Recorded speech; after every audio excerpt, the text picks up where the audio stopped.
오늘도 놓치지 말고 꼭 알아야 할 뉴스들 준비했습니다. 스픽스가 콕 집어주는 뉴스, 스콕스. 제 앞에 시사평론가 김민하 씨 나와 계십니다. 안녕하세요. 안녕하세요. 네, 저는 시사평론가 김성환입니다. 안녕하십니까? 안녕하세요. 네. 저만 아니, 근데... 갑자기 인사를 받는 그림처럼 갑자기 샷이 잡혀가지고. 네. 제가 이렇게 탁 저를 안녕하십니까? 그래서 구독자분들이 둘이서 만담하는 것 같다고 그런 글들을 많이 올려주시더라고요. 그러니까 출연자가 많지도 않은 데다가 둘이서 계속 이렇게 얘기를 하니까 이게 만남처럼 보이시는 모양이에요.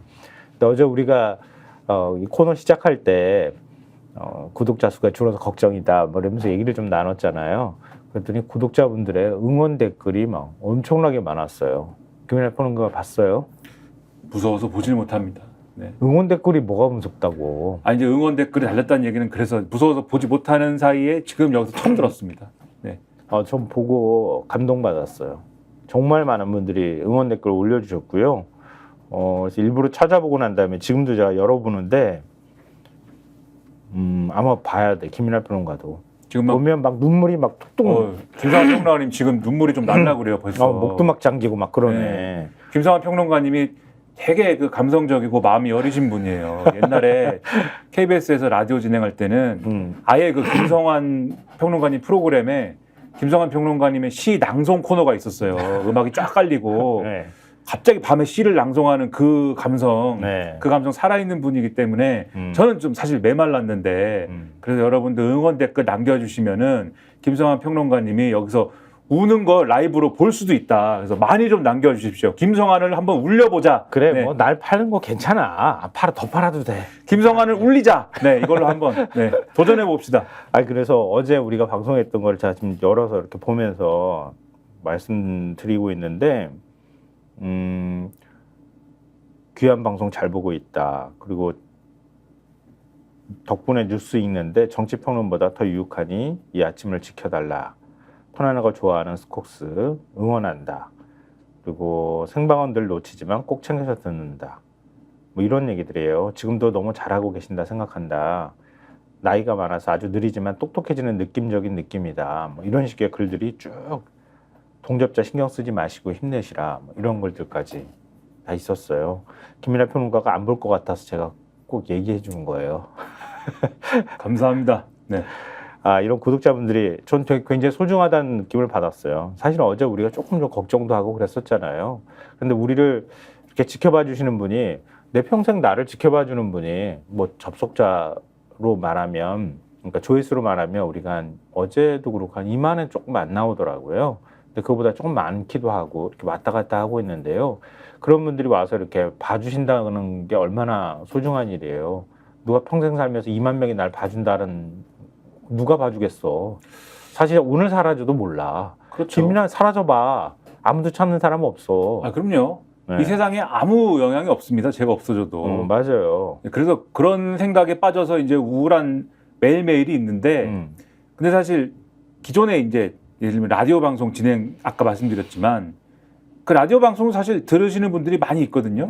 차에서도 네. 듣고 집에서도 듣고 많지만 사실 그 스튜디오 안에서는 고독합니다, 사실. 왜냐하면 그분들하고 듣는 분들하고의 연결점이 없잖아요.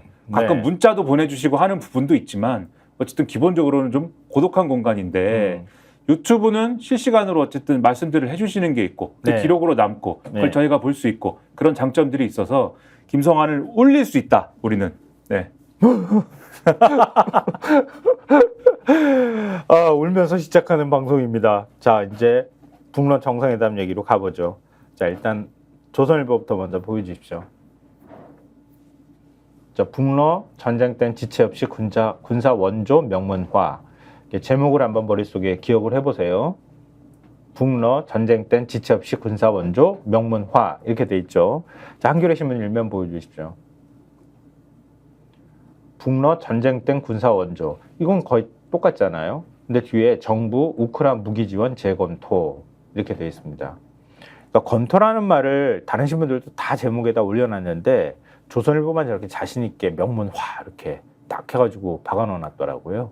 그런 면에서 좀 차이가 있어 보여서 저희가 두 신문을 일면을 좀 비교해드렸다 이렇게 생각하시면 될 것 같고요. 뭐 우리가 엊그제 방송을 하면서도 얘기했지만 포괄적 전략 동반자 관계 이게 도대체 뭐냐 이런 부분에 대한 얘기를 해드렸잖아요. 근데 그때는 전문이 공개가 안 됐어요. 근데 이걸 조선중앙통신이 떡 하고 공개를 해버렸어요. 이것도 굉장히 이례적인 일이잖아요. 근데 그 전문 공개된 내용을 보니까 이게 자동 군사 개입 조항이 들어가 있는 거 아니야? 이렇게 하면서 이제 논란이 파문이 커지기 시작했던 거예요. 근데 그 내용에 대해서 조선일보도 일면으로 뽑고 한겨레신문에서도 일면으로 뽑았다 이렇게 생각하시면 될 것 같아요. 이게 조약 4조하고 3조 이 부분이 제일 주목이 되는 거잖아요. 그렇죠. 그래서 어제도 이 소식을 전해드렸는데 네. 어제까지는 두 사람이 김정은, 푸틴 두 사람이 발언한 것만 그렇죠. 기초해서 발언을 했을 때는 상호 지원한다. 요 수준에서만 이제 얘기가 됐기 때문에 그 얘기를 근거로 해서 전문가들 그리고 우리 정부가 판단할 때는 이게 자동 개입 수준까지는 안 간 거야. 이렇게 판단을 했는데 네. 지금 말씀하신 것처럼 어제 오전에 우리가 딱 요 방송 끝내고 속보로 연합뉴스가 조선중앙통신이 밝힌 그 말씀하신 이 조약의 조문을 공개했다라는 걸 전했는데 네. 그 속보를 보고 저는 사실 좀 깜짝 놀랐습니다. 왜냐면 아침에 한 얘기 조문만 보고는 깜짝 놀랐죠. 그렇죠. 아침에 한 얘기랑 이거 완전 다른데 이렇게 생각을 했는데 지금 말씀하신 대로 조선중앙통신이 보도한 내용이 뭐였냐면은 총 23조로 이루어진 조약 4조 쌍방 중 어느 일방이 무력 침공을 받아서 전쟁 상태에 처하게 되는 경우 법에 준하여 지체 없이 자기가 보유하고 있는 모든 수단으로 군사적 및 기타 원조를 제공을 한다. 이렇게 돼 있다라는 네. 거예요. 그래서 이 부분이 이른바 이제 자동 개입이라고 하는 우리가 일반적으로 보는 조항 아니냐라는 거고 이러한 지체 없이 그리고 모든 수단을 통하여 뭐 이런 대목들이 예를 들면 북한하고 중국하고 맺고 있는 그러한 이제 조약에도 들어가 있기 때문에 네. 그리고 북중 간에는 자동 개입 조항이 있다. 우리가 이렇게 평가를 하지 않습니까? 네네. 그 연장선에서 보면은 자동 개입 조항이 이게 있는 거다. 이렇게 평가를 하고 있는 그런 상황이어서 네. 오늘 대부분의 이제 언론에는 일면이 다 이 얘기다라는 건데 네. 한겨레의 경우에는 이 4조에 더불어서 3조를 같이 평가를 했는데 네. 3조에는 직접적인 위협이 조성되는 경우에 서로의 입장을 조율해 가능한 실천적 조치들을 합의할 목적으로 쌍무 협상 통로를 지체 없이 가동시킨다. 또 이렇게 돼 있는 대목도 있어서 이런 거는 이전의 이제 상황이나 다른 어떤 조약하고는 좀 다른 부분도 있다. 이게 일종의 완충지대가 될 수도 있지만 또 여러 언론들의 이 대목에 대한 또 해석을 보면은 이게 일종의 맞아요. 뭔가 자동 개입을 하기 전에 어떤 완충지대도 될 수도 있는 거지만 상식적으로 뭔가 여기를 논하는 어떤 그러한 통로도 될 수 있는 것이어서 오히려 러시아가 한반도 상황에 개입하는 어떤 통로가 된다든지 이것도 악용을 하려면 또 악용을 할 수 있는 그런 위험성 있는 조항이어서 총체적으로 평가할 때는 뭐 쭉 말씀해 주시겠지만 북러 간의 어떤 관계라는 거는 매우 급속도로 애초에 우리가 어제 생각했던 것보다도 훨씬 더 가까워진 동맹이라고는 안 했지만 네. 동맹 수준에 근접하고 있는 그러한 이제 위협적인 상황이라는 거는 분명하다라고들은 일단 평가를 하고 있다. 이렇게 말씀드리겠습니다. 네. 그 4조하고 3조를 머릿속에 기억을 해두시면 좋을 것 같아요. 이게 매우 중요한 조항이고 또 그 조항을 어떤 방식으로 해석하느냐에 따라서 방향이 좀 전혀 다른 쪽으로 갈 가능성도 있기 때문에 뭐 그런 해석들도 나오고 있고요. 그래서 두 개만 기억해 두시면 될 것 같고요. 근데 왜 북한이 이렇게 이례적으로 조약을 공개했는가? 이걸 이제 보도를 했더라고요. 근데 거기 보면 이제 보통 이제 그 양국 사이에 조약 전문이 바로 공개된 전례가 그동안에 없었다고 하는데요. 러시아도 공개하지 않았다 그래요. 북한이 나서서 공개를 해버린 거거든요. 근데 그걸 보면 또 그리고 또 어제도 저희가 말씀드렸던 것처럼 김정은 위원장은 동맹을 여러 차례 언급을 했는데 푸틴 대통령은 동맹 동자도 안 꺼냈잖아요.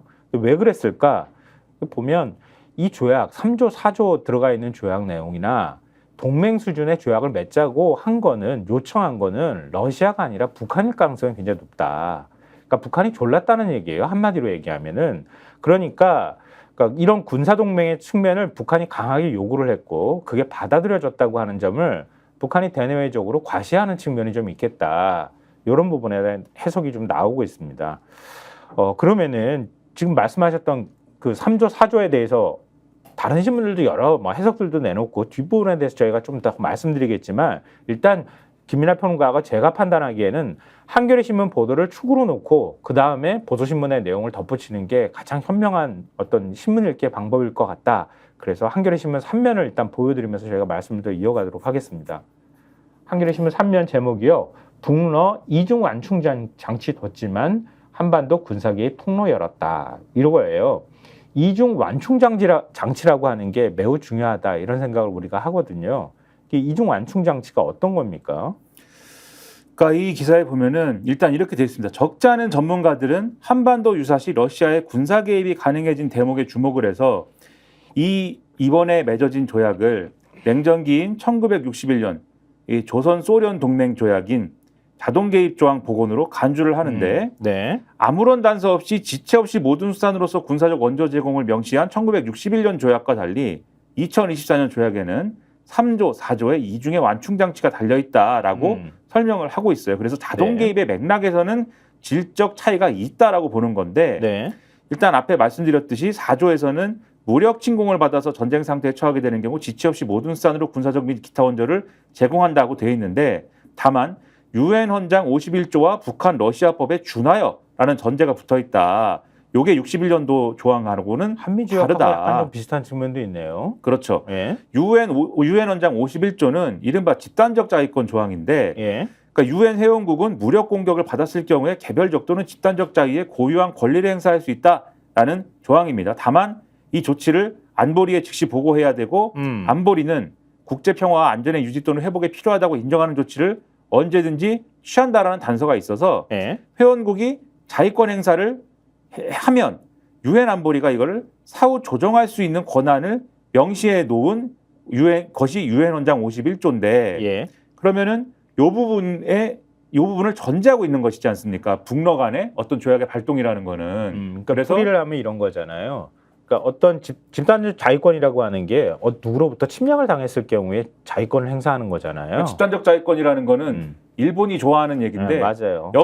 옆집에서 불이 났을 때 우리도 가서 불을 끌 수 있다라는 얘기죠. 그러니까 북한에서 예를 들면 유사시가 일어났을 때 러시아랑 북한이 이런 조약을 맺어졌기 때문에 합법적으로 유엔 헌장에 의해서도 러시아가 북한 상황에 개입할 수 있다. 이게 집단적 자위권 발동인데 근데 국내법, 국제법에 준하는 판단들을 할 수 있도록 해놓은 거잖아요. 절차상으로. 근데 유엔 헌장 51조를 따르겠다는 거는 유엔 헌장 51조에는 집단적 자위권을 인정하지만 그것에 대해서 유엔 안보리가 사후 조정할 수 있다고 돼 있어요. 그러니까는 결국은 유엔 안보리의 틀 안에서 자위권을 행사해야 됩니다. 그러니까 이게 어찌 보면은 완충 장치가 될 수 있다. 유엔 안보리가 결국은 사후 조정할 수 있기 때문에 그 점을 이제 보고 있고 그게 이제 그 아까 얘기했던 것처럼 4조 조항에 달려 있는 안전 장치라는 거예요. 그렇죠. 그다음에 네. 북한과 러시아법에 준하여라는 문구도 있는데 이게 이제 아까 말씀하신 한미 상호 방위 조약에 있는 각자의 헌법상의 수속에 따라 또는 북대서양 조약 11조에 각국의 헌법적 절차에 따라 이행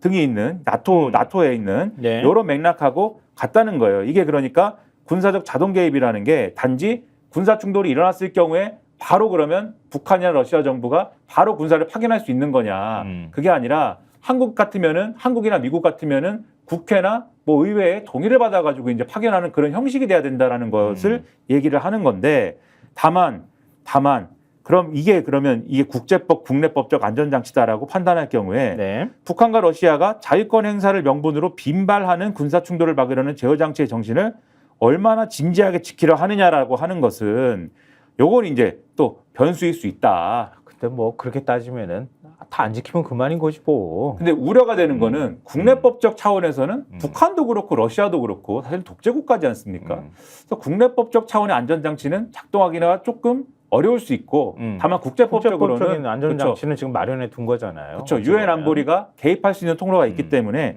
요거는 고려를 좀 해볼 필요가 있겠다. 네. 이런 생각이 들고 예. 다만 그리고 또 이런 부분도 있어요. 그 지금 요 조항에 보면은 북러 간에 뭔가 사전 조율이나 합의를 목적으로 하는 요런 대목이 있다는 것이 연상되는 그러한 조항인데 즉 이게 과거의 냉전기에는 앞서 보셨듯이 요런 조항이 없었잖아요. 예. 그때 상황에 대해서 전직 정부 고위 관계자가 이렇게 설명을 했답니다. 한겨레. 냉전기의 중소 양국은 그러니까 요 북중러 3국 관계에 대해서 이렇게 설명을 했는데 네. 북한이 아무런 협의 없이 사고를 치고 사후 수습을 떠미는 행태에 불만을 갖고 사전 전략 대화를 어. 북쪽에 요청을 해왔고 예. 중국은 지금도 북쪽에 요청을 하고 있는데 예. 사전 협의 제도화는 지금껏 없었다. 근데 4조는 그런 맥락에서도 살펴볼 필요가 있다. 그러니까 4조에 보면은 예. 평시에서도 직접적인 위협이 되는 경우에 대해서 서로의 입장을 조율해서 쌍무적인 협상 통로를 가동하도록 돼 있기 때문에 예. 뭔가 북한이 아무런 합의 없이 사고를 치는 것보다는 사전에 우리한테 예고 협의를 하고 군사행동이나 이런 거를 하세요라고 러시아가 또 안전장치를 둔 거 아니냐 이런 해석도 가능한 거 아니냐 이런 얘기도 있는 거거든요. 굉장히 그래서 중요한 말씀을 지금 해주신 거예요. 그러니까 지금 3조하고 4조라고 얘기했는데 3조는 평시 위기 상황을 규정하고 있는 조항이고 4조는 전시 대비에 관한 조항인 거예요. 그러니까 아까 말씀하셨던 것처럼 자동 개입과 관련되어 있는 거는 그건 전시 상황이 발생했을 때 그러니까 집단적 자위권과 관련되어 있는 조항 내용을 4조에 담고 3조에는 평시와 관련되어 있는 내용을 담고 있는데 그러니까 그 4조의 조항은 3조의 뒤를 따르는 조항이잖아요. 그러니까 일반 평시에 관한 위기 조항이 먼저 들어가서 규정을 어떻게 하느냐가 매우 중요한데 3조에 관한 조항을 보면 일종의 뭐 한반도의 또 국지적 상황이나 이런 것들이 발생할 가능성이 있잖아요. 그럴 때 이전에는 뭐 연평해정도 그렇지만 상황 다 저질러 놓고 난 다음에 그 다음에 사후에 중국하고 러시아한테 얘기를 하는 이런 일들이 벌어졌다는 거 아니에요. 근데 이번에 협의체 형태를 만들도록 하는 내용들이 거기에 들어가 있다는 거잖아요.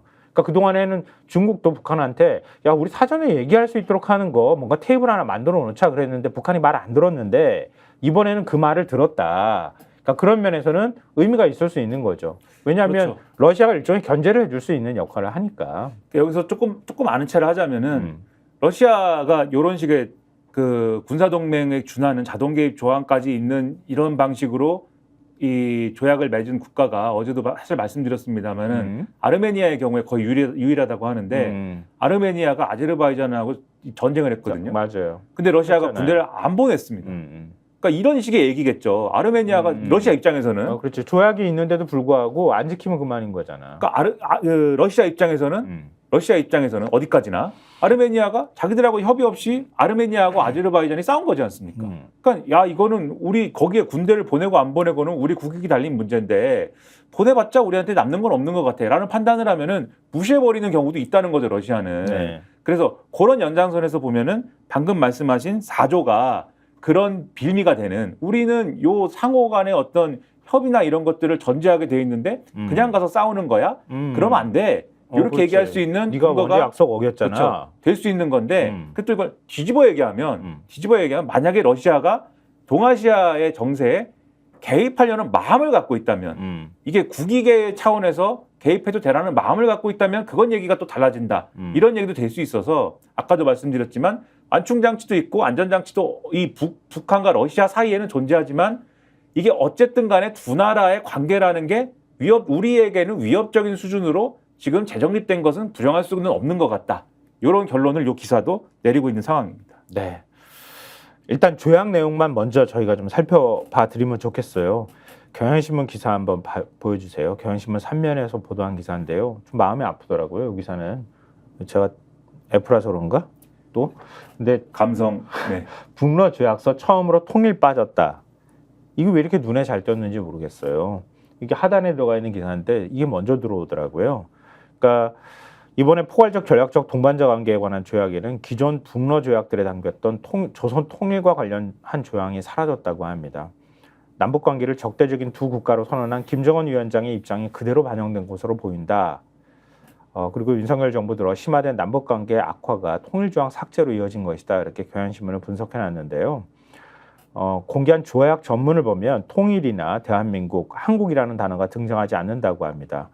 그러니까 1961년 그리고 2001년 그러니까 북한하고 소련, 러시아 이때 맺은 조약을 보면 통일에 대한 언급을 명시를 하고 있다 그래요.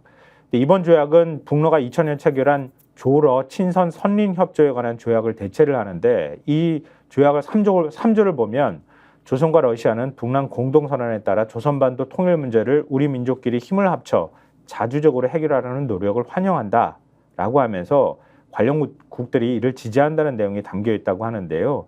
이게 김대중 대통령이 김정은 위원장과 맺었던 6.15 남북 공동선언의 정신이 그대로 반영된 거라고 볼 수 있는데 근데 뭐 이거 다 빠진 거죠, 뭐 이번에. 그러니까 더 이상 뭐 김정은 위원장도 공개적으로 선언하고 뭐 윤석열 대통령도 얘기를 했듯이 우리는 뭐 흡수 통일을 지향하는 것처럼 지금 얘기하고 있는 상황이잖아요. 김정은 위원장은 이제 뭐 남북 간에 통일은 없다 이런 식으로 지금 두 국가로 아예 분리해 버리거나 예전에는 이제 남한, 북한, 남측, 북측 이렇게 표현을 했는데 대한민국이라고 지칭해 버리잖아요. 이런 상황이 뭐 가끔 괴뢰라고 그러고. 그거 옛날부터 했던 말이고. 근데 그게 그대로 이런 조약에 담기고 있다고 하는 거는 한반도의 분단 체제가 고착화되고 있다라고 그러니까 하는 걸 보여주는 것 같아요. 북한의 두 국가론이 어느 한정적인 어느 시기에 대한 지금 그러한 일시적 판단이 아니라 전략적인 판단이 지금 가미돼 있다라는 게 여기 들어있는 거고 여기서도 보이는 거고 그래서 네. 동아시아 전체 정세를 어떻게 끌고 가겠다라는 전략적인 판단이 있는 그러한 행보이다라는 게 보이는 거고 그 행보의 전제는 그 두 국가론이 아니라 분단 체제이다라는 거를 고수해서는 분단 체제론이다라고 하면 어쨌든 남과 북은 특수관계에 놓이는 것이고 남과 북 사이에 뭔가 특수한 그게 6.15 공동선언이든 뭐든 뭐 판문점 선언이든 어떤 특수관계를 통해서 남과 북 사이의 관계를 푸는 거를 지렛대로 삼아서 그걸로 미국과의 관계를 개선한다든지 또는 중국하고의 관계를 개선한다든지 등등의 이런 전략이 작동을 하려면 남북 대화가 되고 뭐 이런 게 있어야 되는데 그게 안 되니 이건 필요 없고 어차피 이렇게 된 거 두 국가론으로 가서 자체적으로 북중러 간에 이러한 구도를 통해서 우리는 돌파할 수 있고 이게 차라리 우리도 편해. 이런 구도로 확실히 가고 있다는 게 여기서 드러났다 이렇게 평가할 수 있는 거죠. 우리 헌법 뜯어 고쳐야겠는데? 근데 이제 아니 헌법에 있는데 통일도 지향하지 않고 그런 정부가 들어서면 헌법 무시해버리잖아요. 헌법 뜯어 고쳐야지 이제. 근데 또 그 부분에 대해서는 또 그러면 또 불리하다고 하면서 이 정부에서는 그러면은 자기들만의 통일 방안을 또 만들겠다고 우리나라 합니다. 보수는 살아남지 못해. 내가 볼 때는 그걸 가지고 근거로 해서 보수가 어떤 안보 불안을 조성한다거나 아니면 이념적 대결이나 이런 것들 계속 지향해 왔잖아요. 그러니까 그걸 못 하게 되는 거거든. 그러니까 뭐 이게 그냥 휴지 조각이 되는 상황이 돼버리는 것 같다. 뭔 의지가 있어야 뭘 하지. 상황 관리를 할 의지가 있나 이런 생각이 드는데요. 아까 한겨레신문 3면 기사에 외교안보 분야 원로가 한 말이 진짜 가시 같은데요. 북러조약은 윤석열 정부가 강조해온 가치 포괄 전략 한미 동맹의 여러 미러 이미지, 거울상이다. 그러니까 윤석열 정부가 이렇게 해서 그 거울상이 지금 북한하고 러시아 관계에서 나타나고 있는 거다. 그러니까 저질러놓은 거 윤석열 정부가 저질러놓은 거다. 이렇게 얘기를 하는 거예요. 우리가 뿌린 씨앗이 자라 우리의 평화와 안보를 위협하게 된 기막힌 상황이다. 이렇게 얘기를 했다고 합니다. 전직 정부 고위 관계자는 북러 관계의 포괄 동맹화로 윤석열 정부의 힘에 의한 평화 정책이 작동되기는커녕 역효과를 내고 있음이 명확해졌다. 대외 전략의 근본적인 재검토가 불가피하다. 이렇게 얘기를 했다고 하는데요. 우리 정부는 그럴 생각이 1도 없는 것 같다. 오히려 더 대결적인 전략으로 가는 것 같다. 이런 생각이 드는데요. 어제 그 조약 전문 공개돼가지고 깜짝 한번 놀라셨지만 우리 정부가 안보실장이 나가지고 한 발언 가지고 또 한번 깜짝 놀라셨을 거예요. 우리 우크라이나에 무기 지원할 수도 있어. 무기 지원 검토할 거야. 이렇게 나섰다는 거잖아요. 기가 막힐 일인데 상황 관리를 하는 게 아니라 더 한번 싸움 해볼까? 한번 싸워보지 뭐. 이렇게 지금 나온다는 거잖아요. 그리고 어떻게 해석해야 되나 좀 걱정스러운 부분인데요. 일단 제가 중간에 얘기하면서 좀 빼놓은 부분이 하나가 있어서 동아일보 3면부터 먼저 보여드리면서 이 내용까지 같이 좀 말씀드릴게요. 북러 침략 위협받아도 협력, 한미 훈련 빌미 군사 지원 가능성 이렇게 되는데 여기 조약 내용하고 연관이 돼 있어서 이거 설명드리면서 그 다음에 우리 정부 얘기를 전해드릴게요. 지금 아까 3조 4조 말씀드렸잖아요. 그러니까 조약 4조에 무력 침공을 받아 전쟁 상태에 처하게 되는 경우 지체 없이 자기가 보유하고 있는 모든 수단으로 군사적 및 기타 원조를 제공한다 이렇게 명시를 했고요. 이 조약에 따라서 북한 도발에 대한 한미 연합 전력의 즉각적인 대응에 차질이 빚어질 수 있다는 우려가 나온다 이렇게 동아일보가 보도하고 있습니다. 또 3조 아까 쌍무 협상 통로를 지체 없이 가동한다. 이건 평시에서 어떤 그 충돌이 발생하거나 이랬을 경우를 규정하고 있는 건데요. 그러니까 북한 영토에 대한 직접적인 타격이 없더라도 북한이 침략 전쟁 연습이라고 주장하며 민감하게 반응해온 한미일 연합훈련을 침략 위협이라고 규정하면 러시아가 군사 지원 등을 제공하기 위한 협상을 해야 한다는 의무가 마련된 셈이기 때문에 한미가 미 전략 자산을 한반도로 전개시켜서 연합훈련을 강화하는 상황에서 이에 대응하는 북러 연합훈련이 진행되며 한반도 긴장 수위가 극대화될 수 있다. 이런 것들을 동아일보가 분석을 또 하고 있습니다. 그리고 동아일보 3면 아까 다시 한 번만 보여주시겠어요? 우리 정부의 대응에 관한 얘기인데요. 저기 밑에 보십시오. 한국, 우크라이나에 무기 직접 지원된 155mm 포탄 등 우선 검토. 이걸 한다는 얘기인데 이게 아까 안보실장 얘기하고 연관이 되는 거잖아요. 그러니까 우리가 이미 155mm 포탄 준 거지 사실은. 사실상은 우회 지원을 해준 거지. 근데 이제 대놓고 지원해 줄 가능성 얘기하고 있다는 거잖아요. 그러니까 지금까지는 우회적으로 간접적으로 미국에다가 주면은 미국은 그 포탄을 그대로 주지 않고 자기들이 갖고 있는 다른 포탄을 비축 전략 자산으로 비축해 두는 거를 자기네 거 빼가지고 우크라이나 주고 그렇죠. 우리가 그 비축 자산이라고 하는 것들을 가가지고 메워주는 거예요. 그렇죠. 그래서 네. 우리 포탄이 직접 건너가지는 않았다고 하는 게 우리 정부 입장인데 웃기는 논리지만 네. 그래서 원칙은 어쨌든 지원하더라도 비살상 무기 지원한다는 게 그동안의 우리의 원칙이란 말입니다. 전쟁 중인 국가에 대해서는 네. 비살상 무기나 뭐 이런 것들인 것이지 살상 무기는 지원하지 않는다라는 거였는데 지금 대놓고 이제 이 안보실장이 살상 무기 지원하겠다라고는 얘기 안 했어요. 그렇게 직접적으로 얘기는 안 했지만 네. 정부 대통령실 고위 관계자가 이 동아일보 기사에서는 이렇게 얘기를 했습니다. 우크라이나에는 살상 무기 지원하지 않는다는 방침이었는데 그 방침을 재검토하겠다라는 것이다. 구체적으로 어떻게 할지는 러시아 쪽도 차차 아는 게 흥미진진하지 않겠느냐 이렇게 얘기를 했고 무기 지원은 여러 옵션이 있다. 살상 무기나 비살상 무기에 따라서 다르게 분류할 수 있는 방법도 있다. 등등의 얘기를 지금 하고 있다. 그래서 근데 인간한테 뭐가 흥미진진하냐? 흥미진진한 게 말을 그렇게 하는지 나 이해가 안 되더라고. 상황이 재밌나 봅니다. 지금 그러니까 상황이. 말이야. 네, 뭐 이렇게 신났는지. 러시아 궁금하지? 우리가 뭐 줄지? 우리가 너네들 아플 만한 거 보내줄 거야. 이게 뭐 하는 짓거리인지 모르겠어. 그래서 이 기사에는 정부는 우크라이나로 직접 무기를 지원할 경우 155mm 포탄이나 대전차, 유도탄 등 탄약을 우선 지원하는 방안을 검토 중인 걸로 알려졌다. 네. 이렇게 돼 있습니다. 그리고 조선일보 3면 보여주십시오. 탄약을 넘어서서 더한 것도 줄 것 같아 분위기가. 지금 여기 3면 기사 보면은요. 거기 제목에 있죠. 우크라이나에 정밀 타격 무기 줄 수도. 정밀 타격 무기가 뭐지? 정밀 타격 무기가 보통 이제 미사일 기통을 얘기하잖아요. 그러니까 정밀 타격 무기를 줄 수도 있다 이런 얘기를 했다고 하는데 대통령실 관계자가 지원할 수 있는 무기엔 살상 무기가 아닌 정밀 타격 무기도 있다 이렇게 얘기하는데 살상 무기가 아닌 정밀 타격 무기가 뭘까? 이거는 여기 안에 기사 안에 명확하게 나와 있지는 않아요. 근데 우리 정부가 어찌됐든 간에 러시아 수출 통제 관련 품목도 기존에 1159개에서 1402개로 243개를 늘리기로 했다고 하고요. 북한과 관련한 러시아 선박 4척과 기관 5곳도 독자 제재 대상으로 지정했다고 합니다. 그리고 러시아는 물론 북한과 제3국의 선박, 기관, 개인도 제재 대상에 올랐다고 합니다. 거의 뭐 미국 하도 사는 것 같아. 그런 생각이 좀 들었고요. 이 지금 국가안보실장이 이렇게 얘기를 했는데요. 북러 밀착에 대한 국제적 해법으로 한미 동맹의 확장 억제력과 한미일 안보 협력 체계를 더욱 강화해 나갈 것이다. 한미일은 이달 말 연합훈련 프리덤 에지를 실시를 한다고 하는데 그 아까 동아일보 기사에 따르면은 프리덤 에지 훈련할 때 북러 연합훈련이 또 훈련이 있을 가능성 이 부분도 우리가 좀 주목해 봐야 될 것 같습니다. 또 여기에 대해서 더 얘기할 게 없으면 일단 조선일보로 넘어갈게요. 조선일보 지금 3면에서는 저렇게 얘기를 하잖아요.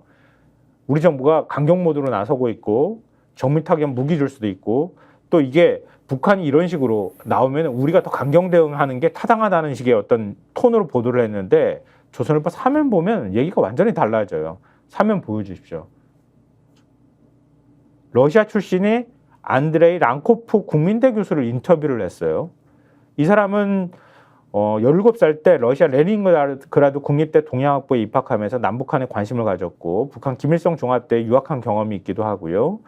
또 소련 붕괴를 전후로 한 공산주의 체제 및 북한 사회 분석에 능하다는 평가를 받고 있다고 합니다. 또 2014년 버락 오바마 당시 미 대통령 초대로 백악관에서 대북 정책을 조언하기도 했고 2004년부터 국민대에서 강의하고 있다고 하는데요. 랑쿠포 교수라는 사람이 이 사람이 뭐라고 얘기합니까? 굉장히 주목할 만한 얘기들을 여러 개를 했어요.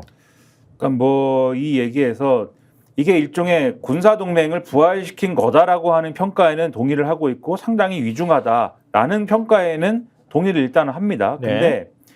이게 예를 들면은 이 1961년에 맺은 조약에 준하는 자동 개입이 들어가 있는 그런 조항이 이제 들어있는 거냐에 대해서는 이 문제의 조항은 북한이 침략당하면 지원한다는 의미지 북한이 남한을 침략할 때 지원한다는 뜻은 아니다. 이렇게 설명을 하면서 북한은 6.25 때처럼 침략을 감행하면서 남한으로부터 침략을 당했기 때문에 반격한다. 이렇게 주장할 수도 있겠는데 네. 이 조항은 러시아가 반격으로 위장한 침략을 무조건 지지한다는 걸 의미하지 않는다. 이렇게 해석을 했어요. 네. 그래서 기자가 그럼 역사적으로 뭐 러시아가 그렇게 한 사례가 있나요? 물어봤는데 1968년에 북한의 푸에블로함 납치 사건을 보면은 그때 크렘린궁이 북한의 일방적인 행동 때문에 위험한 위기에 연루된다라고 하는 공포를 갖고 있었다. 그래서 당시 러시아 정부가 비밀리에 푸에블로함 납치로 인한 위기는 북한이 일방적으로 시작한 것이므로 북한을 보호할 의무가 없다고 판단을 했었다. 네. 그러니까 북한이 일으킨 위기가 전쟁으로 확산할 경우에는 보호하지 않는다라는 입장을 북한에 알려주기로 그때 했었기 때문에 지금 상황도 비슷할 수 있다 이렇게 얘기를 했고요. 그다음에 한국 일각에서 이제 러시아의 핵심 군사 기술이 이전될 가능성을 우려하고 있는 거에 대한 질문도 했는데 네. 거기에 대해서는 정찰 위성 기술 이전 가능성은 존재하는데 미사일 기술은 이전 가능성이 없지 않다. 그런데 핵 기술 이전 가능성은 없다. 핵보유국 지위는 일종의 특권인데 네. 러시아는 그 특권을 가진 나라가 적을수록 좋다는 입장이다. 그 독점권을 지키겠다는 생각이 강하다. 그래서 북한 핵 개발을 더 하게 되면 러시아 입장에서는 골치가 아픈 문제가 생긴다. 이렇게 얘기했습니다. 그러니까 러브회담의 후속 조치 얘기도 언급하는데요. 러시아는 유엔 안보리를 비롯한 여러 국제기구에서 북한에 대한 제재를 가로막으려 노력할 것이다. 공동 군사훈련도 하겠지만 그 규모는 크지는 않을 것이다. 이렇게 얘기를 했고요. 러북 관계의 장기적 장래에 대해서 비관적인가 이렇게 북러 관계라고 안 하고 러북 관계라고 조선일보가 이렇게 고집을 계속하고 있는데 양국 관계를 보면 장기적인 협력 기반이 없다. 양국 경제는 아무런 호환성이 없다. 러시아가 북한에서 수입할 수 있는 분야는 임업, 수산업에서 일할 수 있는 값싼 노동력이다. 러시아 내 북한 노동자는 2017년 기준 3만 명이 있는데 약 2만 명이 교육하고 현재는 1만 명 정도 있을 텐데 앞으로 10만 명 정도가 될 수도 있다. 인적 교류 부분에 대해서는 굉장히 중요하게 얘기를 한 것 같아요. 근데 푸틴을 비롯한 러시아 지도부의 희망은 남북 등거리 외교라고 하는 표현을 썼어요. 그러니까 우리하고도 관계가 그렇게 나쁘길 원하는 것 같지는 않아요. 근데 우리가 이렇게 우크라이나에다 무기 주겠다고 해서 실제로 무기를 주게 되면 푸틴 대통령이 그 부분에서 또 언급했잖아요. 베트남 지금 방문했던 거잖아요. 오늘 입장이 또 나왔어요. 네. 방문하고 난 다음에 거기서 기자회견을 한 모양인데 한국이 우크라이나에 살상 무기를 제공하는 것은 아주 큰 실수가 될 거다라고 얘기를 하고 있습니다.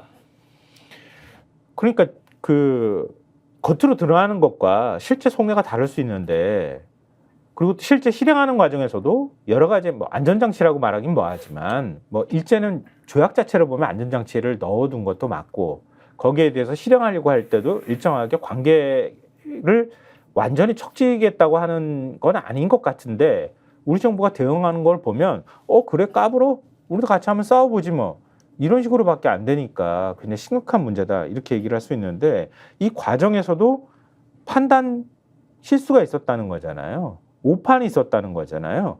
그 한국일보가 사설에서 지적하고 있습니다. 한국일보 사설 보여주십시오. 충격의 북러협정, 대러시아 외교 실패 아닌가. 이게 이제 사설 내용인데요. 한반도 불안이 가중될 가능성이 있다고 하는 건 뭐 다 누구나 인정하는 건데요. 그동안에 북한이 한미연합훈련에 대해 침략 전쟁 연습이라고 줄곧 비난해왔던 점에 비춰 이는 한미훈련의 대응에 북러연합훈련을 상정했을 가능성이 있다. 뭐 이러면서 조약 3조 부분까지도 지적하면서도 그 다음에 이렇게 얘기를 해요. 북러협정이 과거와 차원을 달리하는 수준임에도 우리 정부는 당일까지 상황 파악조차 제대로 못했다. 북침 가능성이 없는 상황에서 존재할 수 없는 확률이라는 등 블라디미르 푸틴 대통령 발언에만 매몰돼 정부 당국자들은 희망적 사고를 하기에 바빴다. 푸틴의 방북 직전 장호진 국가안보실장이나 조태열 외교장관은 러시아 측에 일정한 선을 넘지 않도록 경고 메시지를 보냈다고 했으나 면피가 될 성질이 아니다. 물론 지난 13일 미군 파병을 제외하고 거의 모든 군사 지원을 약속한 미국과 우크라이나의 안보 협정이 막판 북러 협정수에 영향을 미쳤을 것이란 분석도 있다. 이런 얘기를 하는데 이건 러시아가 북한의 요구를 받아들여준 이유이기도 할 것 같아요. 한 이유도 될 것 같다는 생각이 드는데요. 그 내용을 적으면서 설사 그렇다 하더라도 우리 정부가 러시아에 대한 지렛대를 갖지 못한 채 외교적 실패를 맛봤다는 사실에는 변함이 없다. 이렇게 쓴소리를 하기도 했습니다. 하고 나니까 9시 10분인데. 그러니까 시간이 없어요 지금. 네, 인사할 시간도 없습니다. 네. 인사할 시간이 없다 지금. 하다 보니까 우리가 이렇게 되나 봐. 어떡하지? 이 다음 얘기들 최대한 임팩트하게 좀 짧게 저희가 전해드리도록 하겠습니다. 일단 북러 정상회담 얘기 그리고 조약 맺은 얘기는 여기서 마무리하고요. 또 오늘 굉장히 빅 이슈라고 할 수 있는 해병대 최상병 입법청문회와 관련한 얘기를 안 드릴 수가 없는데요. 입법청문회가 열릴 거라고 하는 기사가 한겨레신문 일면에 이렇게 하단에 실려 있는데요. 예, 저렇게. 오늘 기대가 됩니다. 어떤 일이 벌어질지. 그러게 말이에요. 관련자들이 다 청문회 출석하겠다 이렇게 입장을 밝힌 상황이잖아요. 이시은 공직기관 비서관도 출석하겠다는 얘기 했다는 거죠. 근데 뭐 잘 모르겠습니다. 어떻게 되는 건지 오는 건지 안 나와봐야 아는 건가? 하여튼 뭐. 그런데 와야 오는 거죠. 이게 방송 섭외랑 똑같은 거 아니겠어요? 방송국에 들어가야 섭외가 된 거죠. 네. 그래. 아 죄송해요. 오늘 안 되겠어요. 그럼 못 나오는 거지. 가고 있는데 평론가님 죄송해요. 뭐 이러면 뭐. 갔는데 왜 오셨어요? 이런 경우도 있고. 그러니까요. 뭘 이렇게 씁쓸하게 표정을 줘요. 나도 많이 당했어.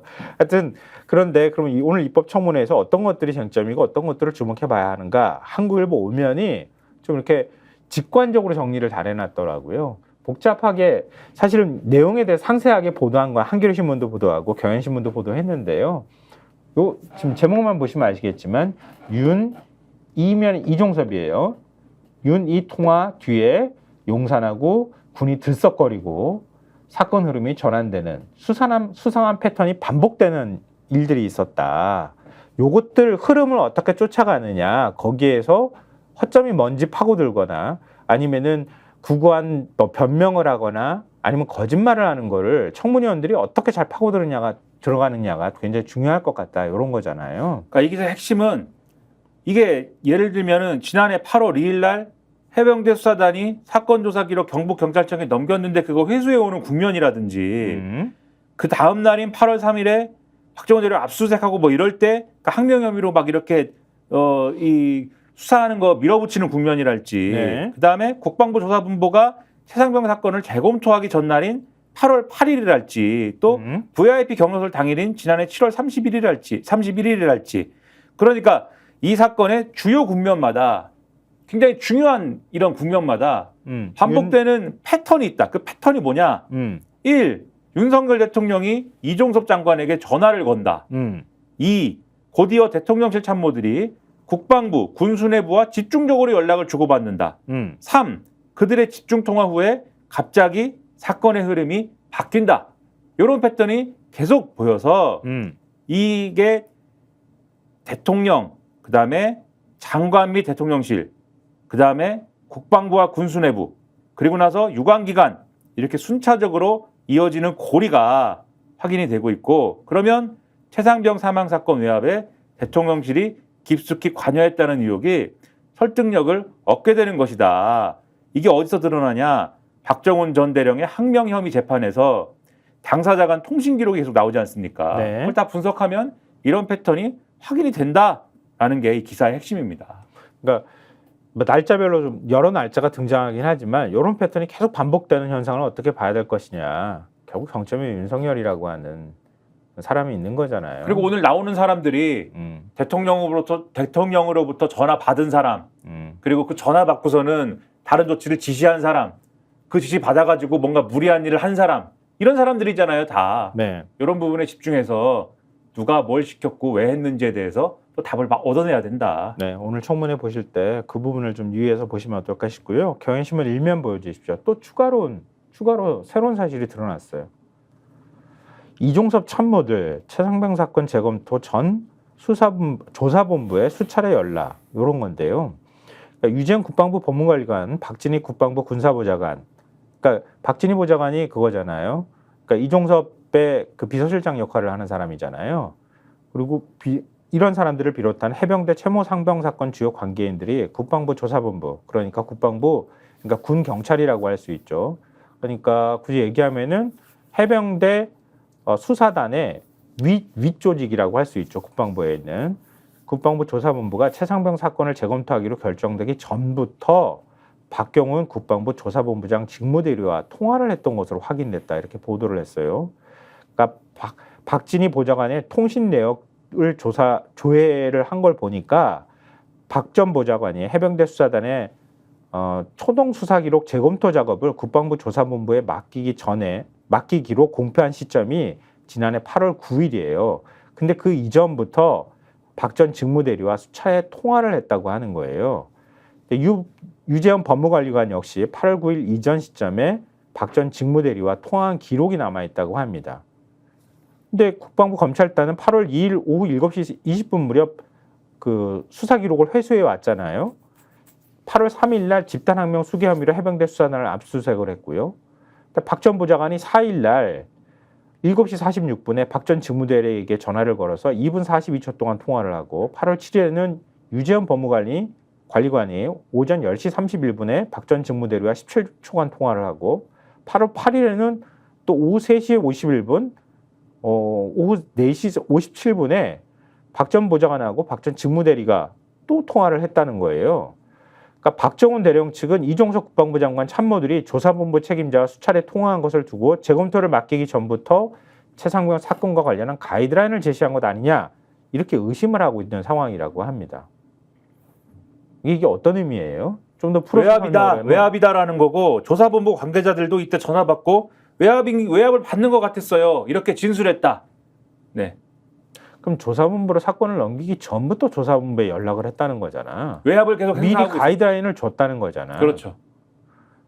그런데 조사본부는 처음에 8월 14일 날 작성한 중간 보고서, 8월 20일 추가로 생산한 최종 보고서에 외압 정황을 남겼다는 거잖아요. 그렇죠. 조사본부는 끝까지 정황한 거네. 나름대로는 그렇게 한 거죠. 나름대로는 네. 뭐 완전히 정황했다고 말할 수는 없지만, 근데 그러면 이첩한 거를 경북경찰청에서 가져오게 하는데도 개입했고, 혐의자를 특정하기 전 7월 31일 날 대통령이 그 국가안보실 회의를 열었다는 거잖아요. 그 직후에도 혐의자 빼라고 하는 압력이 들어갔고, 이첩하는 날 8월 2일 날 대통령이 이종섭한테 3번이나 전화해가지고 뭐 어떤 얘기가 있었지 모르겠지만 전화하고 대통령실 공직기관 비서관실 국가안보실이자 총동원돼가지고 유재훈을 통로로 해가지고 막 내려가서 사건을 이첩해서 갖고 와. 이첩돼 있는 거 다시 되가져와. 갖고 오고 난 다음에 국방부 조사본부에 사건 조사 다시 재검토하는 거 맡기기 전부터 그때부터 이미 또 들어가가지고 또 거기다 가이드라인을 줘. 조사본부가 미적하면서 우리 하기 싫은데 그러다가 이 혐의자 처음에 보고 올릴 때는 이 혐의자 8명 맞는데 이렇게 했다가 그 다음에 또 막 압력 들어가. 그 다음에 혐의자에서 2명만 남겨놓고 다 윗선을 싹 빼고 난 다음에도 그거 그냥 넘기기는 어려우니까 이 사람들이 신원이 이래요. 그러면서 보고서에다 쓱 다 남겨놓고 그리고 끝냈다는 거 아니에요. 그리고 그 사이에 박정훈 대령 너 항명수괴야? 항명죄로 그냥 확 기소해버리고 군검찰단에서는. 이게 나라냐? 정권 전체가 거의 대통령을 정점으로 해서 정권의 핵심부가 전체가 지금 이 사건에 처음부터 끝까지 다 달려든 거예요. 그냥. 이게 이럴 일이냐고. 그러니까 말이에요. 임성근이 그렇게 중요해? 그래서 황당합니다. 이것을 밝혀내야 이거는 됩니다. 외부에서 로비가 들어가거나 뭐 했다는 게 증거만 나오면 대통령 탄핵으로 가야 돼. 큰일 납니다. 이거. 국정농단이야 이건. 그래서 김성환 평론가님 지금 분노했습니다. 지금. 그렇잖아요. 김성환이 어떻게 분노하는 이런 거 일이 있냐. 흔치 않은 일인데 지금 큰일 난 거예요. 지금. 분노할 일은 또 있어. 김민하 평론가가 분노할 일이 있는 것 같은데 아닌가? 한겨레 신문 23면 보여주십시오. 저는 뭐 늘 침착합니다. 네. 분노 안 했다는 거지 이거 보고. 저는 다 늘 침착. 알고 있는 내용인가? 한겨레 신문 23면 강희철 논설위원 칼럼이 있는데요. 이 기사로 써야 되는 거 아니야? 칼럼을 써놨어. 근데 그러니까는- 너무 재미있는 내용인데 이걸 기사로 썼으면 훨씬 좋았을 뻔했는데 왜 칼럼으로 썼나 모르겠어요. 근데 아마 내용 들으시면은 예전에 들어본 듯한 네. 느낌은 있을 거예요. 생각이 나실 거예요, 아마 이 얘기가. 근데 훨씬 촘촘해. 그래서 되게 흥미로워. 정리를 잘했는데 네. 이런 얘기입니다. 지금 대통령 관저는 외교부 장관 공간을 고친 거지 않습니까? 그렇죠. 근데 그래서- 아는 사실이죠. 그렇죠. 그때 당시에 조금 손을 봐서 쓰려고 한다라고 대통령직 인수위가 그랬는데 실제로는 증축공사를 진행을 했다. 관저 등기부 등본에도 증축 사실이 기재돼 있고 주 생활공간이 2층 면적이 확장이 됐다. 증축은 문제가 안 되는데 부자격 업체한테 시공 맡겼고 그런 행위 자체가 불법이라면은 얘기는 완전히 달라진다. 이렇게 규정을 하고 있어요. 관저 증축공사는 행안부와 계약한 주식회사 21g이 맡았는데 수의계약으로 공사를 따내서 김건희 여사와 커넥션 의혹을 샀던 그 업체다. 기억이 나실 거예요, 이거. 맞아요. 거기까지는 얘기가 나왔던 것 같아. 이 회사는 증축공사를 할 수 있는 자격이 없다. 관저와 같이 일정 면적 이상이고 비용이 많이 드는 증축공사는 종합건설업 등록업체만 가능한데 이를 위반하면 징역형이나 벌금형 받게 된다. 그런데 21g은 종합건설업체가 아니다라는 거예요. 그러니까 인테리어 국토교통부에- 회사라는 거야. 쉽게 말하면. 그렇죠. 국토교통부의 실내 건축 공사 전문, 그러니까 인테리어 업체라는 얘기죠, 이게. 맞아요. 그런데도 불구하고 일반 경쟁이 아닌 국가계약법 7조의 일반 경쟁에 맡겨야 된다고 하는데 수의계약으로 할 수 없는 관저 증축공사를 맡은 거다. 어떻게 이게 가능한 거냐. 이런 의문을 제기를 하고 있고 행안부에 그래서 지난 18일에 경위 설명을 요청을 했다는 겁니다. 네. 산하 정부청사관리본부가 관저공사를 발주 계약하고 감독한 주무관리청이기 때문인데 20일까지 답변이 안 왔대요. 본부 안팎에서는 관저공사 내내 자신들이 배제돼 있었다라는 말이 오래전부터 돌았기 때문에 네. 아마 답변을 못 받을 거야 라고 자기는 생각했답니다. 강희철 기자가, 논설위원이.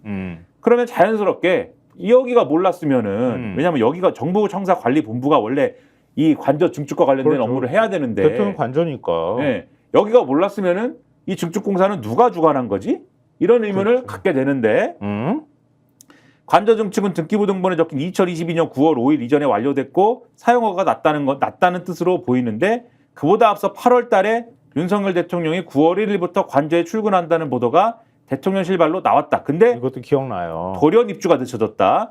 대통령 부부는 2개월 뒤인 11월 7일에야 관저에 들어갔다. 대통령실은 보안시설 강화 때문이라고 했다. 증축을 끝낸 뒤에 보안공사를 추가로 했다는 취지였다. 이거 기억나실 거예요, 이것도. 근데 이것도 기억나요. 여기에 대해서 건설업계에 물어봤대요. 이렇게 하는 게 맞아요? 근데 일반적이에요? 이렇게 물어봤는데 공사를 따로따로 하는 거는 난센스다라고 답이 왔답니다. 그러면은 그거는 공사에 저도 집에 뜯어 고쳐보니까 알겠지만 인테리어라고. 배관 깔고 위에 시멘트를 발라야지. 보안공사를 하는데 온갖 선들이 다 들어가는데 그럼 증축공사 할 때 선을 집어넣고 위에 발라야 될 거 아니에요. 인테리어를 하든 뭘 하든 해야 될 거 아니야. 근데 순서가 안 되는 거야 이게. 다 공사해놓고 난 다음에 다시 뜯어서 보안공사 또 했다는 거 아니에요. 그렇죠. 상식적으로 있을 수 없는 일이라는 거 아니에요. 그래서 결론은 합리적 추론은 첫 번째 공사할 때 부실 공사가 된 거다. 그치. 뭐가 안 됐으니까는 뜯고 다시 한 거고 여기 이렇게 돼 있어요. 2달 동안 보안이 아니라 보완 공사를 하느라 대형 건설사가 비밀리에 동원됐다는 말까지 돌아다닌다. 관저 공사를 둘러싸고 무슨 일이 벌어진 것인가? 이렇게 지적을 하는데 예. 그러면 이거는 감사원이 감사를 해야 됩니다. 왜? 착수했다면서. 참여연대가 국민감사 청구를 했고 이게 일부 인용돼서 2020년 12월에 감사원이 감사를 했는데 이듬해 3월, 2023년 3월에 이걸 총괄하던 모 과장이 항의성 사표를 냈대요. 왜냐하면 대통령실이 노골적으로 비협조를 했고 예? 실세 유병호 사무총장 당시에 지금은 감사위원으로 했죠. 감사위원이지. 이 사람이 감사를 중단을 요구를 했답니다. 나중에 그래서- 수사받아야 돼. 이 그렇죠. 사람은. 나는 이런 거는 나는 이 용납할 수가 없다. 이래서 나는 그만두겠습니다. 타이스를 던졌고 그 이후에 유병호 사무총장이 자기 사람을 감사에 투입을 했는데 최측근 중에 에이스를 투입했대요. 1년 반이 지났는데 지난달 감사 기간이 또 연장이 됐다. 그래서 최재 감사원장조차 이런 상태로 감사를 마무리할 수는 없다는 감사위원 다수 지적에 동의를 했다고 하는데 그게 무슨 얘기냐? 그간 감사는 엉터리였다는 얘기다. 감사원이 감사를 엉터리로 하는데 왜 엉터리가 되고 있느냐? 취재를 해보면 네. 관저에 대한 감사는 김건희 여사와 연결되는 길목에서 막혀서 오도 가도 못하고 있다. 최초 21g 수의 계약부터 모든 의혹이 한 사람을 가리키고 있다는 뜻이다. 그래서 김대기 전 대통령 비서실장이 2022년 8월 달에 국회 운영에 나와가지고 네. 이것과 관련된 답변을 한 게 있는데 네. 뭐라고 했냐면 여기서 답변을 하면 그 사람이 타깃이 되고 그러면 어느 업체가 들어갔고 그게 다 알려지게 된다라고 얘기를 했다는 거거든요. 그럼 이 정황을 맞춰보면은 당시에 김대기 전 실장이 했던 그 사람, 어느 업체 다 알려지게 된다가 뭔지에 대해서 많은 진실을 함축이 돼 있다 이게. 그래서 마무리하면 강희철 논설위원이 이렇게 얘기를 해요. 김 여사가 도배지나 수도꼭지로 고르는 건 문제될 게 없다. 그러나 만약 국가예산이 투입된 관조공사의 업체 선정, 수의계약 등에 관여했다면 국정농단 행위가 될 수 있다. 이건 강희철 얘기가 아니고 윤 대통령의 검찰 선배인 특수통이 한 얘기랍니다. 윤 대통령의 검찰 선배인 특수통. 국정농단 사건이네. 네. 도이치모터스 주가 조작 의혹은 윤 대통령의 당선 이전의 일인데 명품백 수수에 알선수재를 적용하려면 넘어야 될 고개가 많다. 반면 관저공사는 아주 심플하다. 그러니까 탄핵으로 가기 위해서 관저를 먼저 뒤지는 게 더 빠르다. 그 얘기를 하고 있는 거예요, 사실은. 스모킹건을 일시적으로 숨길 수는 없다. 그러나 영구히 감출 수는 없다. 8년 전 태블릿 PC가 가르쳐준 교훈이다. 그럼 요거를 쭉 읽으면 이걸 왜 칼럼으로 썼는지도 좀 이해가 되죠. 취재가 막혔으니까. 안 되니까. 그동안에 혼자서 열심히 팠던 거야. 뭐 혼자 팠는지 팀을 구성했는지는 제가 모르겠습니다만. 아니, 보면은 자기가 판 게 흔적이 막 드러나. 그 얘기를 하면 이제 한겨레에 대한 많은 얘기를 해야 되는데 아무튼 어디선가 막혀가지고 기사를 이렇게 쫙 쓸만한 요게 있어야 되는데 마지막 고리 하나가 지금 덜 껴진 그렇죠. 거예요. 기사를 그래서 취재가 안 되고 진척도 안 되고 하는 와중에 참다 못해 지금 이거 뭐 내가 쓰고 그냥 써버릴 거야 이렇게 나온 것 같다 지금 제 추측은. 아니 막힐 수밖에 없지. 지금 검찰 수사도 영부인을 못 넣고 거기 막혀 있구만. 그러니까 막히지.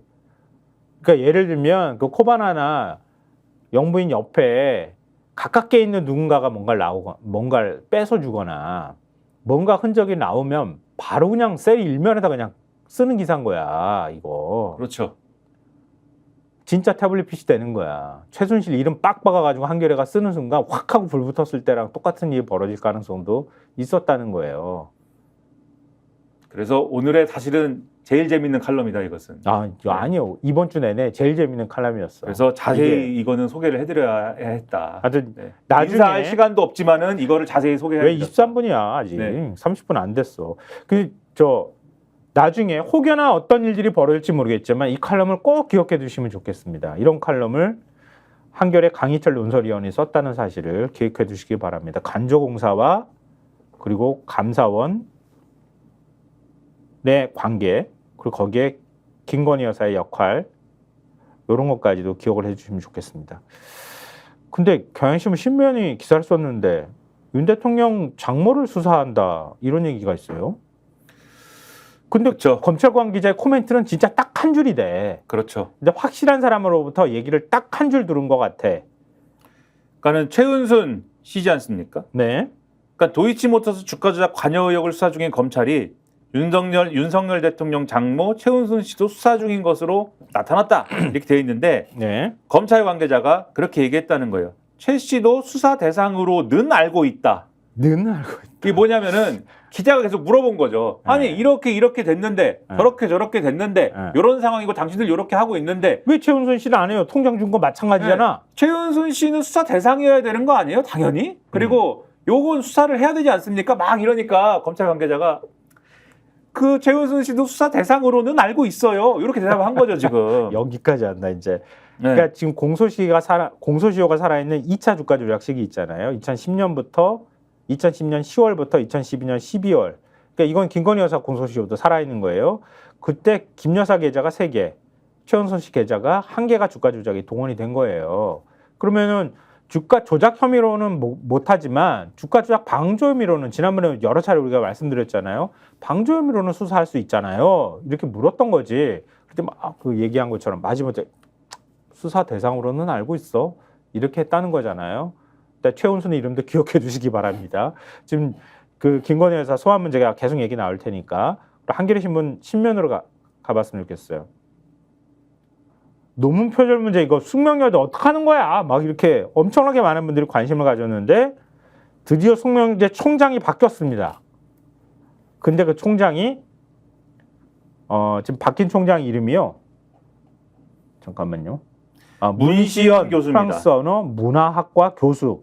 근데 문 교수가 그 지난 5월, 그러니까 압도적 학생하고 교수들한테 압도적 지지를 받았는데 96% 지지를 받았는데 그때 일종의 이제 후보로 나서가지고 정책 토론회를 했다 그래요. 그 자리에서 지연된 정의는 정의가 아니다. 그러면서 제가 총장이 되면 김건희 논문 진상 파악부터 해보겠다 이렇게 얘기를 했는데 그 사람이 총장이 됐다는 거예요. 그러니까 논문 표절 의혹에 대한 심사에 속도가 붙을 가능성이 있다. 이런 얘기가 되는 거죠. 또 추가할 거 있어요?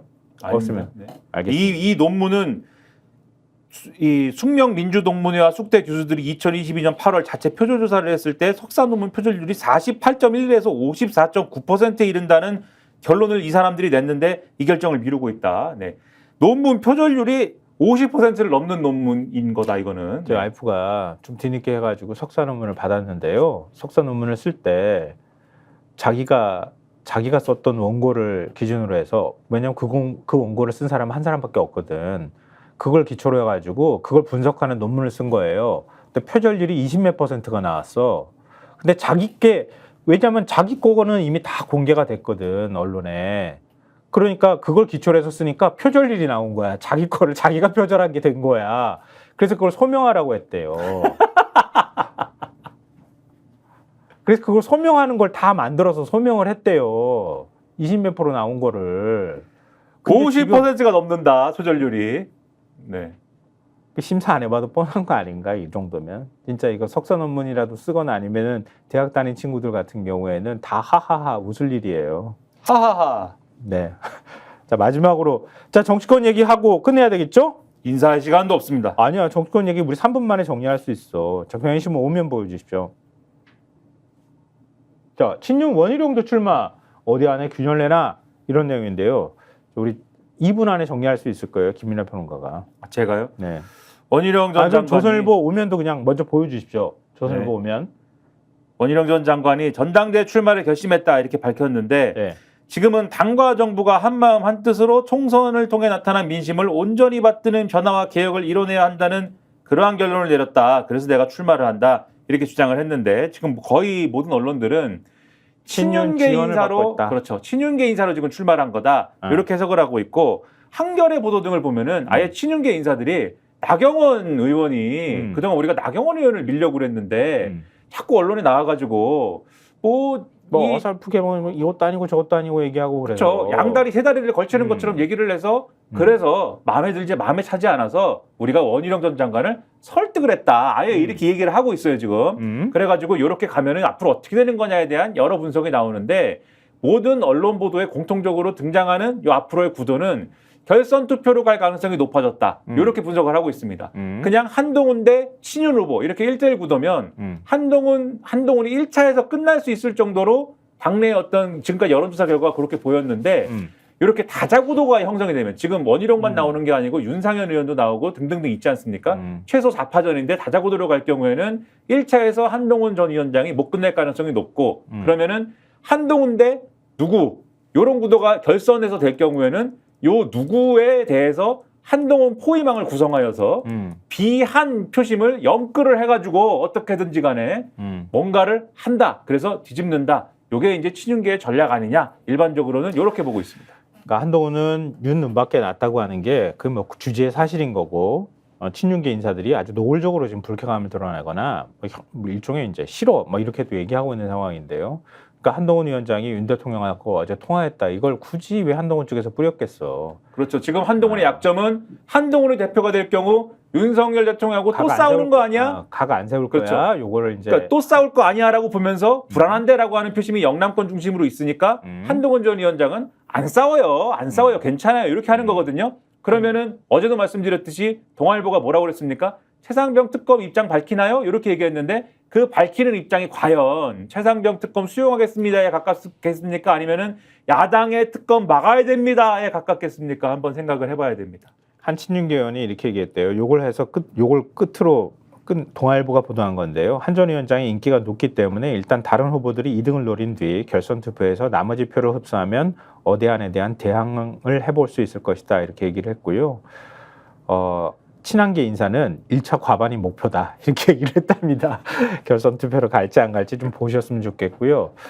이렇게 앞에서 우리 안보 문제, 안보 위기나 불안이 좀 더 심화하고 있는 상황이고 거기에 사실 오늘 저희가 전해드리지 못했지만 상속세 그거 던져놓고 난 다음에 뒷감당하지도 못하고 그 다음에 뭐 저출생 국가 위기를 비상선언을 하고 막 이러는데 그거 돈은 어디서 나올 데가 없어서 육아휴직 급여를 고용보험기금에서 주겠다고 하는 것 같은데 고용보험기금이 적자이기 때문에 줄 수도 없다고 하고 이런 어처구니 없는 대책에 관심조차 없는 거예요 지금. 그러니까 개념이 없다고. 일가정 양립은 이미 지나간 옛 프레임인데, 그러니까 패러다임인데 그걸 다시 끄집어내 가지고 좀 더 돈 지원해주면은 아이 낳을 수 있을 거라고 하는 그것조차도 관심도 없는 거예요. 관심도 없고 그냥 뭔가를 하고 있습니다. 이것만 보여주고 싶은 거지. 양육이 뭔지 알아야 말이지.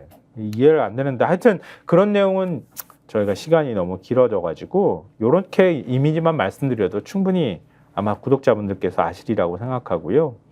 흰선 노름에 도끼자루 썩는 줄 모른다고 이거 당내 권력 투쟁하고 그렇죠. 대통령 거기에다 관심 쏟는 사이에 온 관심은 한동훈을 막아야 돼. 요거만 지금 쏠려가지고. 대한민국은 어디로 가나? 그냥 우크라이나 무기 주고 뭐 이런 어디 뭐 어깨한테 정치를 배웠나 봐. 그지? 없게요? 어깨한테 정치를 배워가지고 돌격 앞으로밖에 뭐 우리 행동대장들 불러가지고 까부셔 뭐 막 가가지고 그러는 것만 하는 건가 이해가 안 됩니다. 저 오늘 뭐지? 어떤 청취자분이 구독자분이 너무 슬퍼요 뭐 이렇게 얘기를 하시던데 우리가 너무 슬프게 만들어 드리는 걸까? 그래서 구독자가 주는 건가? 아니겠지?